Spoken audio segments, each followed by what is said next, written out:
Hello, everyone, and welcome back to the Crimson Conversion here on the Penn Sports Network. We are in our 8th episode of the Season 3, so thank you to all who stuck around so far. My name is Jake Slabonic. To my right is Jeff Hart. To my left is Steve Langton Jr., your host for today's episode, where we got a very special episode for you indeed.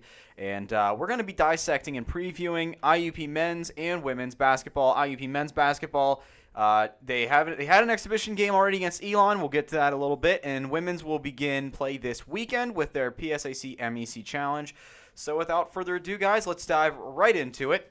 Let's start with the men's game. Here, I forgot to distribute these to you guys. These are stat sheets from the Elon game.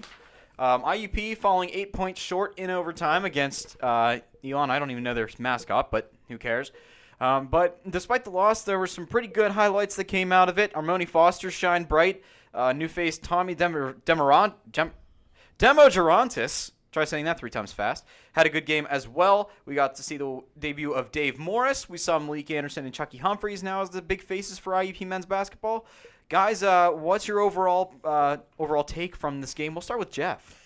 To be honest, Jake, typical Crimson Hawks basketball. I'm not going to lie. That's not even a lazy answer. If you go and look at the statistics, first half, IUP struggled immensely on offense, averaging 27% from the field, 25 from 3, and literally doubling those statistics in the second half, 43, almost 44% from the field, and then going to 40% from 3. So that's just typical. Last year, we saw it every game when we were commentating for IUP TV. They would come out kind of slow in the first half. They'd measure up their competition. Second half, come out, get hot from the 3. And I think right now what they're trying to do is mainly figure out who's going to be their primary ball handler, point guard position. Obviously, that's subject to change with the big loss of, Dante Lombardi last year. He was unquestionably the point guard for the team. I think they're going to insert different guys. I think we have a lot of guys on this team who are kind of like the modern two-way wings that we see in the NBA that are so coveted and valued because they can play 3 or 4 different positions. But the problem with that is if you have multiple guys who can do that, you got to figure out where they fit best. I think the only thing that is solidified, Armoni Foster. Keep him at the 2. He needs to stay there. He needs to be our, for reference, Danny Green. He needs to be the Crimson Hawks Danny Green. He needs to play perimeter defense, sit from beyond the arc, and put up points. Put up 28 points, led the team in scoring, but 18 of those 28 were from the arc, and most of those were on catch and shoot. So I really feel confident that Armoni is going to be a solid secondary scoring option. We just need to figure out if it's going to be Demogerontis, sorry for my mispronunciation, or Malik Miller. I think Malik Miller should be the point guard. I saw moments of potential last year, but we're going to have to see how it plays out. I really think we're going to have to see where this is going to go. Steve? Yeah, upon looking at the stats, a lot of steals. I think that's very solid. I think they're going to be a small ball lineup. I was talking to Dr. Jessic today about the men's team, and I was saying I'm seeing more of a small ball lineup. They have a little bit more size than I thought they had. They lost a lot of talent after last year. I think it's going to take. I think this weekend's really going to prove what the team has as a whole. They have a lot of talent, but I think it's going to take a couple games to kind of gel together and try and get everything, all bundled up and in a nice, neat package to distribute to the fans. One thing I would like to unpack a little more is Chucky Humphreys. Very happy with those first game statistics, even though he only put up 8 points in the game. He did a lot. He did a lot of other things. I mean, a steal, a block, 4 assists. Really got involved in all facets of the game like he always does. But if he's putting up 8 points already, because I think this year he's really going to come into his own, and I think we're going to see his offensive game really start to develop as the year goes on. Because last year we obviously saw limited minutes, more of a 6-man for the team, and later in the tournament he got more usage. We got more usage out of him. But now that he's going to be used more, I think they're really going to start developing his game, and he can become like an elite 3 or 4 position. Yeah, and they were playing. It's not compared to Kentucky from last year, but this is still a very strong performance, especially against a D1 school in Elon. And to go into overtime and to keep it competitive throughout the entire game, I think it's a very solid thing to work on. I don't know if this is going to be the same starting 5. I think it's going to mix around a little bit as the year goes on, just because, like I said, I'm looking at the starting lineup. I'm not seeing a lot of size. I'm interested to see what Dave Morris does this year. He's, one of the younger talents on this team, and I think it's going to be a big rebuilding year for the men's team. I'm not saying that they're not going to do good, but I just think that's going to be kind of a rebuilding year, especially after the key losses of a lot of stars from this team. 4 players went pro off of this team from a year ago, and they're even doing successful things overseas. And I think that one of the things to look out for is The players like Armoni Foster. Is he going to be able to continue his performance? He was a little bit injured towards the end of last year, so I don't know if that contributed to anything, but I think you touched upon it a little bit, Jeff. Malik Miller is the main ball handler. He's going to be the main guy of this team. He's going to be the Dante Lombardi of this team. He's going to be able to lead the guys, and a lot of experience between him and Chucky Humphreys. I'm interested to see what Chucky Humphreys can do this year because he is the big motivational guy. He's going to come off the bench, but I think he's going to be starting this year. But he's going to be the guy to kind of be the defensive leader of the team. Well, one thing we want to dissect, we've already established, a few key players that we're probably going to see in the starting lineup for IUP. Last year was one thing was for certain. We had a lot of bench depth, and we had that solidified six-man in Armoni Foster. Now that he's bumped up to the starting role, who do you expect to step up and be that sixth man? I know Shondell Jones had a few free throws. He was 6 for 6. But so far, there's not really much that we can draw, or not much conclusion we could draw to with a six man. What do you guys think about that? Too early to tell. A lot of times, six men come out of necessity, not necessarily their talent. It comes at a time at what your team specifically needs. Like last year, what IUP needed was for Chucky Humphreys to come and be in the emotional powerhouse and come in and get everyone going with a couple slams or big blocks, because that's what the team needed. Because we saw a lot of times they'd have a quarter, be off a quarter, and they'd kind of get into a lull because IUP is a very microwave sort of team. They get hot, they cool down, and they needed someone to spark them back up. That's what they needed from Chucky. So six men on most teams are just developed out of need, not necessarily talent. You look at the NBA, there are a couple teams like, the Clippers who have obviously Lou Williams, who's a superb talent. So that's unquestionable. But most teams are six men, just kind of, you figure it out as the year goes on and see what your competition gives you, because you really won't know until you know what you have in your starting five. Yeah, I was just about to say that it is too early to tell who the main guys are going to be of your team. And of course you have things like injuries and stuff like that as the year goes on. So that six-man, it kind of changes year in, year out. You mentioned Armoni Foster. He'll be in the starting lineup, no doubt. I think the only two non-question marks for the starting lineup are Malik and Armoni, because they have the most veteran experience, and they showed us last year. Other than that, I think everyone else is up for question. I would even consider Chucky Humphreys in that. Oh, Chucky, sorry, I forgot about Chucky as well. Yeah, I would have considered those three guys the main three of this team. I expect them to start game in, game out. And I think it's just about staying healthy. But like Jeff said, it's too early to tell who the sixth man is going to be, just because, it like you said, it depends on what you need off the bench. If you need someone to shoot that three, you're going to bring one guy in. If you need someone defensively, you're going to bring in a different guy. It's just about who you're going to bring in, and it's about situational basketball. Well, and when you look at the situational basketball and what this team did last year, we saw a lot of that at the center position. We saw with Kovacevic and Brunwick. As the season went on, they'd insert them at different times. Who was the actual starter? Who was on the bench? They kind of did more of a split role. I wouldn't necessarily say starter and bench warmer, but they played different roles depending on what they needed. Like most times they'd start the game out with Brunwick, but when they needed more offense, okay, put Kovacevic out there. He can get us a good three out there. He can get us some offense. Or, hey, we need to stuff the paint right now. These guys are killing us inside. They put Brunwick in. So that's why we never really saw both of them. They ran a system where, okay, we don't need both of them on the floor at the same time because they have a very unique set of skills that are useful at certain times. So let's split their minutes up accordingly. And the one thing I like, just looking at the stats as well, is their free throws were very good going into playing against Elon. They were stuck around the 70 mark last year, which is very solid in my opinion for free throw shooting, especially with the guys that you have out there. You're not really going to be looking at a guy that's going to be hitting every single one. It just doesn't happen. But if you can stick around that 70, even like 65 to 70 range, I think that's pretty solid, especially since you can improve upon that as the year goes on. Yeah, I agree. I think it's something we could definitely improve upon. I just wanted to get your takes for that. But you guys talk about unpacking and bringing in some new faces. Let's talk about some new faces a little bit. Looking at the stats from the Elon game, which newcomer to the IUP team, and I'm not talking about, Armoni or all, I'm talking about people that either transferred here or new faces that we haven't seen before. Which one has stood out to you the most, and which one will have the most impact this year? This is hard. As far as impact, I don't know how we couldn't give it to Demogratis. He's a transfer student, comes in, puts up respectable numbers in his first game, 10 points, along with some other stats in there, and, second leading scorer on the team for the game. But I think he's going to have the most impact because I think we're going to see him in the starting lineup the most, so I think he's going to have the most impact.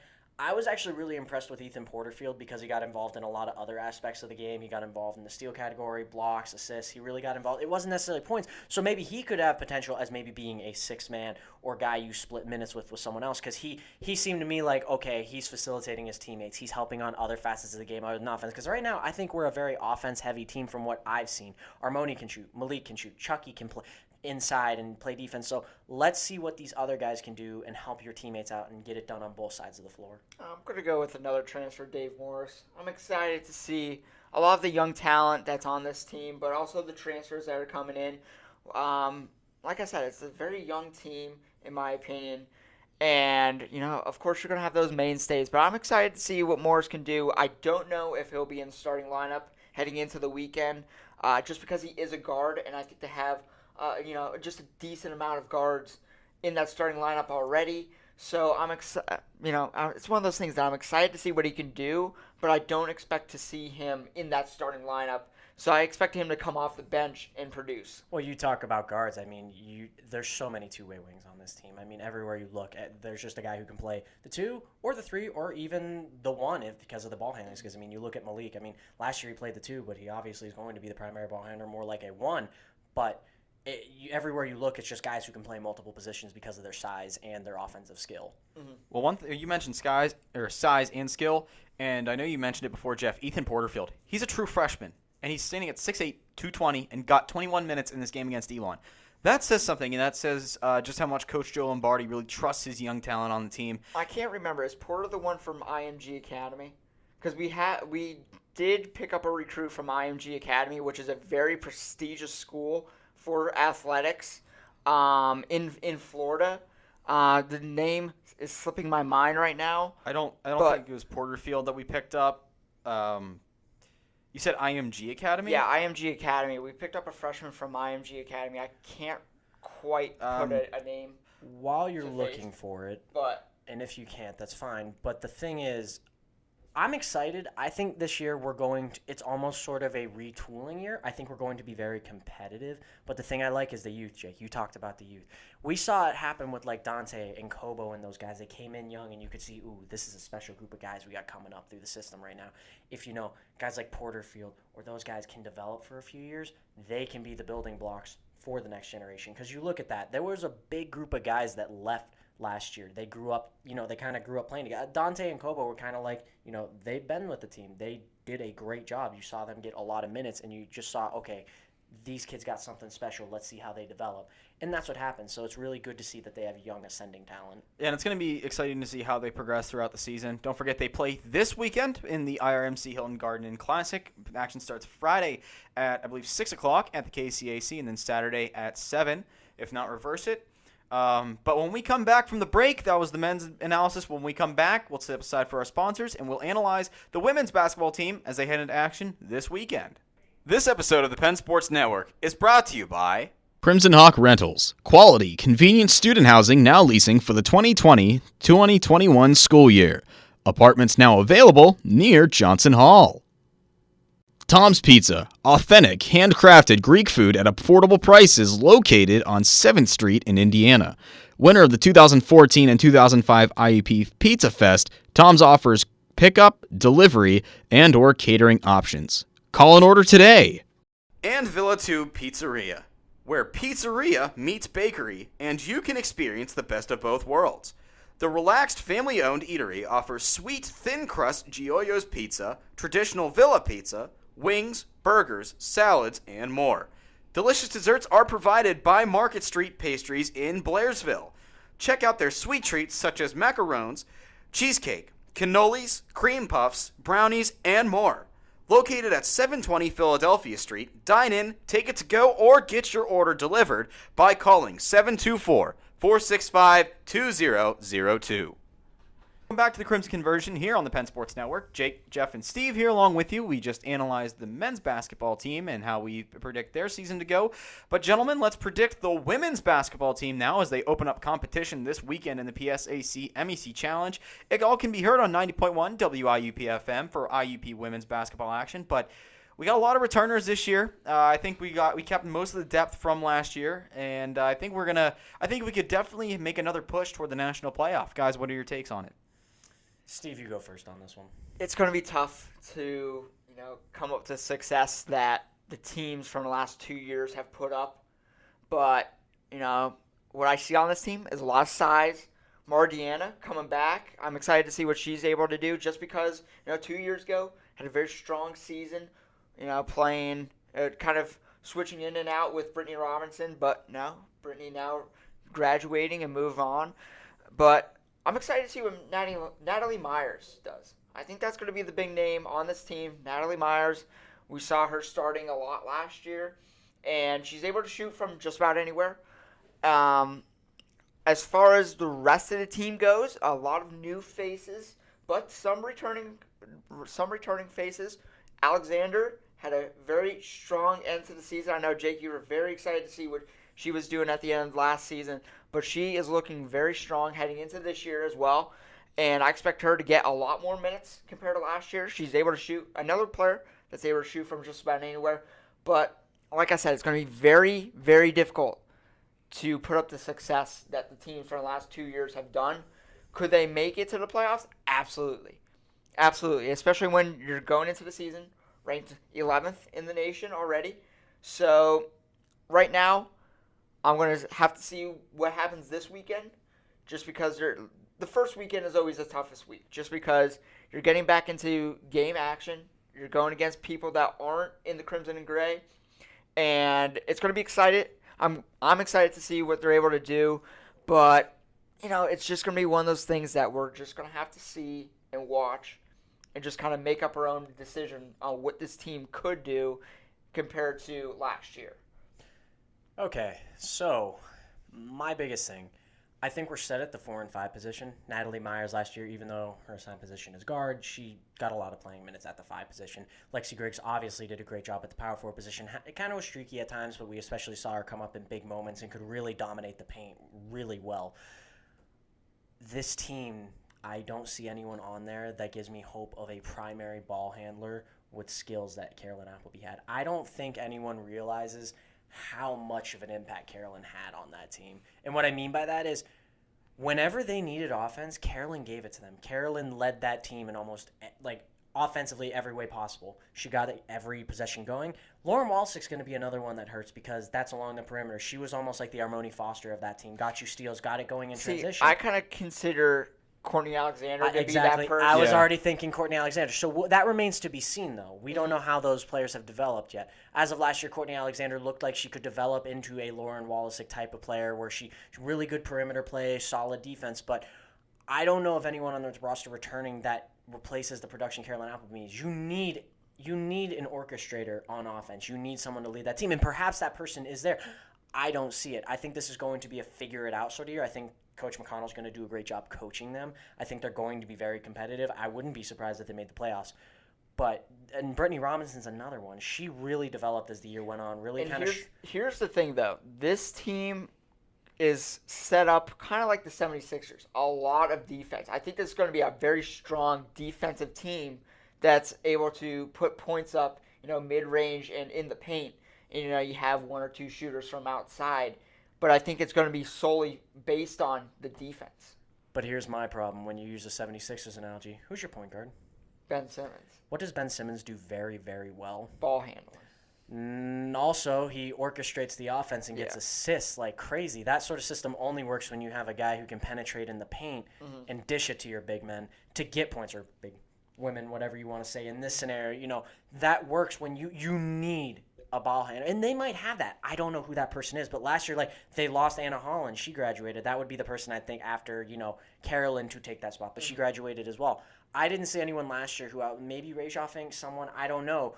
We have to see who's going to be that primary ball handler. And we can't really pinpoint who's going to be playing where just because we haven't seen them play yet. It's hard. We don't have any body of work. So all this obviously is just off a gut feeling. We have no idea. We're not in the speculation. We're not in the practices. We haven't seen them play yet. But as of last year and looking at the roster, I don't see anyone who's going to replace Carolyn's offensive production, but not even just that, just orchestrating the team and getting the ball to the teammates. I agree.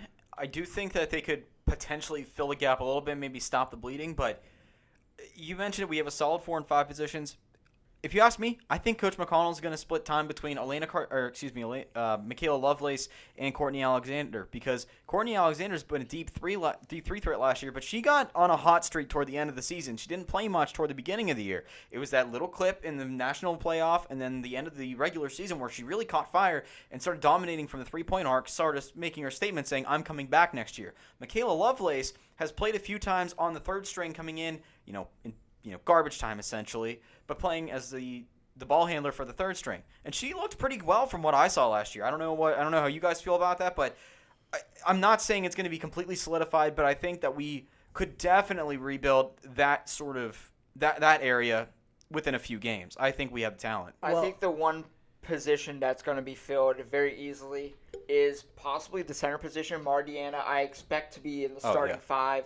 Unfortunately, an injury kept her out of the majority of the season. And then, Natalie Myers, I think she'll switch in between the 3 and the 4, depending on what they try and do.